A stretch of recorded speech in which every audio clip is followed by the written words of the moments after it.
One of the most significant and central holidays in Jewish life is Pesach, Passover. And the center point of the holiday is always the Seder that everyone attends and participates in. It's almost become a tradition among Jews, no matter how close or distant they are from their tradition, to attend a Pesach Seder. And on the Pesach Seder is a Passover plate that contains 6 different elements, including the matzah, together with the matzah, which makes it 7 actually. And one of those is maror, known as bitter herbs. It's something that since childhood we always have kind of thought about in an unpleasant fashion. We have to eat these bitter herbs. Now, why is it that at this festivity and wonderful celebration that we are commanded to eat something that is bitter and actually does not taste good and causes us sometimes to cough or to shed tears or to not be able to chew it or to swallow it, especially if you do it in accordance to the most strict observance patterns? When the Jewish people were enslaved in Egypt, the language that the Torah text utilizes to describe that very difficult period was Vayimoreru es chayehim, and they embittered the lives of the Jewish people.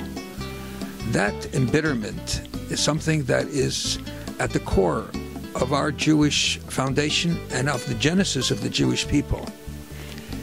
In the same way as a child is born through a process that obviously requires some aspect of painful participation, as you will ask every mother who has given birth.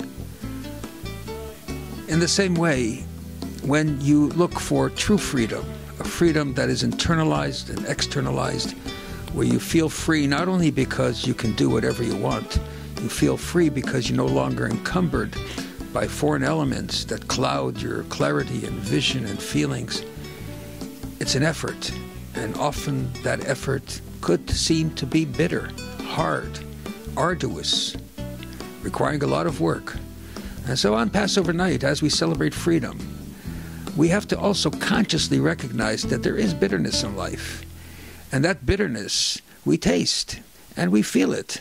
And for that moment that we make the blessing and eat that bitter herb, we are actually not enjoying the Seder environment.